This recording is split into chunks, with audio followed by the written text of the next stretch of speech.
Bienvenido a este programa que hoy iniciamos en Washington TV, la televisión del futuro ahora, que hemos llamado Reflexiones Políticas, que vamos a hacer todos los lunes a las 8 p.m. hora Washington por este canal que cada día viene expandiéndose en una oferta de programas interesantes de todo orden, de todas las especialidades, de todos los gustos. Reflexiones políticas, pretendemos revisar la política no solo desde el punto de vista de su causa, sino de sus efectos. Y nuestra intención es la de promover la autocrítica a nivel de ciudadanos, a nivel de gobiernos, a nivel de las organizaciones nacionales e internacionales. La civilización viene evolucionando a una velocidad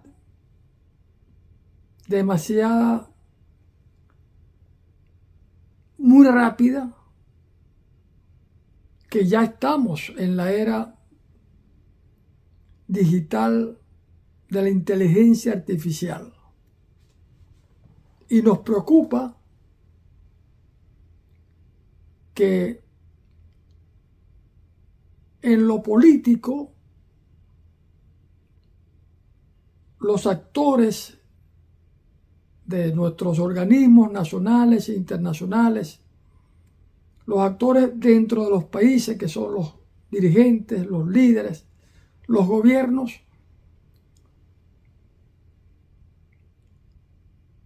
siguen en su mayoría diferenciándose del comportamiento y de los compromisos que han asumido con sus pueblos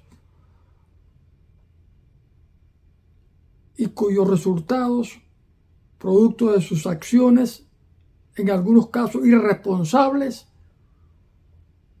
mantienen a nuestros pueblos con un rezago social, en miseria, en pobreza y en algunos en peores condiciones humanas, que hoy justamente queremos con este primer programa hacer una reflexión objetiva, crítica.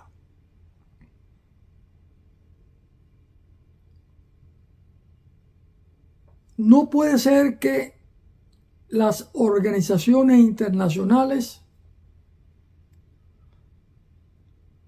continúen reuniéndose periódicamente y no se actualizan, ni para medir los resultados de los países miembros que asumen compromisos cuando se reúnen en su asamblea general anual, ni tampoco para cumplir con la observancia del comportamiento de algunos de sus miembros con sus pueblos. El principio de no intervención, el principio de no injerencia en los asuntos internos de los países, de los pueblos, es lo que ha venido privando en la normativa internacional de estas organizaciones, como en el derecho internacional en general. Y no hemos evolucionado para resolver los problemas estructurales que están padeciendo nuestros pueblos. Nuestra Organización de los Estados Americanos, la OEA, avanzó por allá por el año 2001, cuando tomó conciencia colectiva y entendió la importancia de lo que representa la democracia y las libertades para garantizar el avance, el progreso, la convivencia social de nuestra región. Y el 11 de septiembre del 2001 aprobó la Carta Democrática Interamericana en Lima, Perú, en la Asamblea General, y que en su primer artículo reza de que y garantiza de que los pueblos tienen derecho a la democracia y sus gobiernos a promover y defender sus libertades, sus principios, sus valores democráticos, la democracia en general. Sin embargo, esta declaración de principios, muy bien intencionada, muy bien reflexionada, hemos visto en los últimos años con preocupación en la región cómo se está atentando contra la Carta Democrática Interamericana por parte de muchos miembros, uno más que otro. Y no podemos actuar.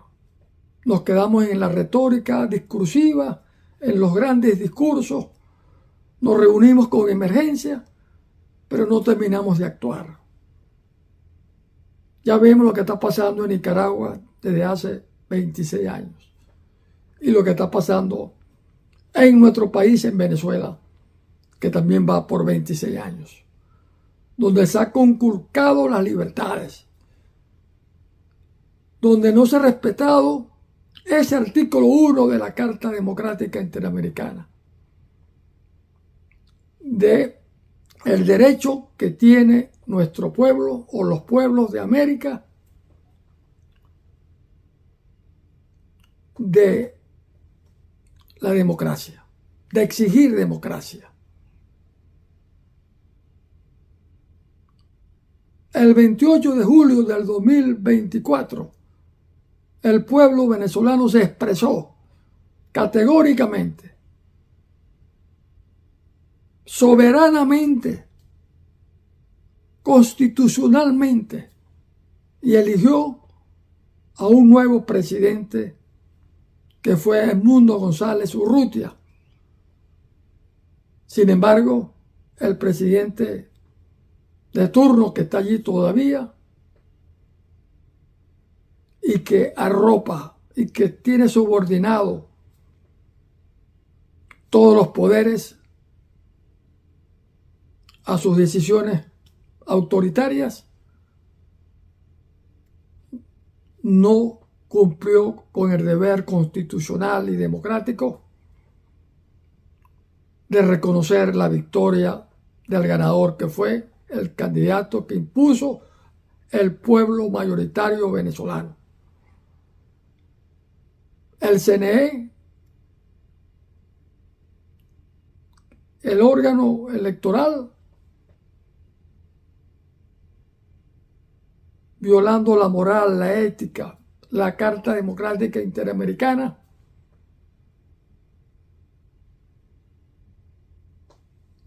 dio como ganador al presidente Nicolás Maduro de ese momento, porque a partir de allí quedó ilegitimado por el gigantesco fraude electoral cometido contra el pueblo venezolano. un régimen que a través de sus poderes subordinados se prestaron para ese fraude y que a la fecha que se va a cumplir un año dentro de un mes no han mostrado los resultados que confirmen que ganaron las elecciones. Una decisión vergonzosa que no se conoce en la historia política democrática del continente. Y allí está, con su sistema autoritario, oprimiendo, reprimiendo al pueblo, persiguiendo a todo el que se oponga a sus órdenes irracionales, inconstitucionales, y los mandan, lo hacen, lo desaparecen, no tienen protección, no tienen defensa, como lo establece la Constitución, los torturan. Bueno, y para de contar toda una tragedia humanitaria que hay en Venezuela. Entonces, la Carta Democrática se ha convertido, la Carta Democrática Interamericana se ha convertido en una carta fría, de letras frías, que no tienen peso para tomar acciones. ¿Y qué esperan? Que se siga muriendo la gente, que se siga destruyendo la institucionalidad democrática, que se sigan violando reiteradamente los derechos humanos. Ah, no, porque no pueden violentar el principio de no intervención y de no injerencia en los asuntos internos de otro país. El derecho tiene que evolucionar, tiene que actualizarse. Esa Carta Interamericana que defiende la democracia, el ejercicio de la democracia, tiene que actualizarse. No puede hacer una declaración de puras buenas intenciones. Falta esa parte de ejecutoria, política y, ¿por qué no?, sancionatoria y de otras actuaciones que habría que pensar.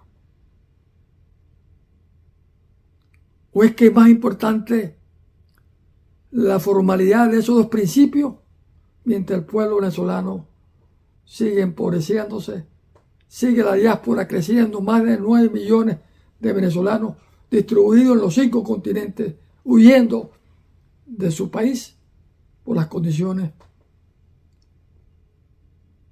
paupérrimas de humanidad que existen allí?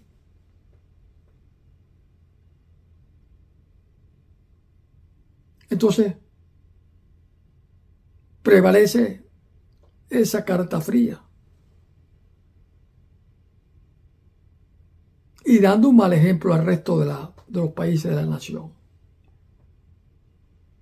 Y si nos vamos por la Corte Penal Internacional, más de 10 años tenía este fiscal que acaba de renunciar para someterse a un juicio y defenderse del acoso sexual y de que es objeto de denuncia por los afectados. Imagínense la ética de la Corte Penal Internacional, el fiscal que tenía allí, que nunca encontró evidencias claras para pronunciarse. En un mundo de hoy donde todo es grabado, donde los videos son suficiente material para saber de lo que está ocurriendo en los países en este mundo. Sin embargo, ese principio de no intervención en los asuntos internos, ese principio de la autodeterminación de los pueblos, que no lo dejan, No me vayan a decir que hay que respetarlo cuando un pueblo desarmado, que solo su arma ha sido el voto, frente a un régimen que tiene el poder y la fuerza armada para reprimir y disparar contra todo el que se oponga a sus órdenes. No me vengan a decir, apreciados colegas de la OEA, que no se puede hacer nada por Venezuela. Porque hay que respetar esos principios. ¿Y qué más importante? ¿La vida de los venezolanos o ese principio teórico que está allí? De buenas intenciones, pero que como comunidad internacional no se le ve ninguna actuación firme, categórica, para hacer cambiar lo que está sucediendo en Venezuela, en Nicaragua, en contra de la voluntad de los pueblos. No es que los pueblos tienen derecho a la democracia. ¿Qué más esperamos? Más ruina, más tragedia. Estas son las reflexiones que queremos compartir, porque ya no podemos seguir esperando la pasividad, la complicidad de una organización de Estados americanos, donde también impera la solidaridad interna ideológica para impedir cualquier acción que vaya en procura de resolver los problemas que tienen que ver con la vigencia de la democracia y la garantía de las libertades. En el próximo programa seguiremos haciendo estas reflexiones que están allí para la discusión, para el debate, pero lo más importante, para que se revisen lo que tengan que revisarse, porque ya es hora. Estamos en una era diferente. Estamos ya en la era de la inteligencia artificial y no puede ser que el derecho internacional, que los convenios internacionales, que las organizaciones internacionales no puedan resolver los problemas que les corresponde. Porque si te lees la misión para la cual fue creado la OEA, por ejemplo, como la de la ONU, preservar la paz, la convivencia, la seguridad, no se está haciendo. Buenas noches, hasta nuestro próximo programa, el lunes a las 8 por Washington TV, la televisión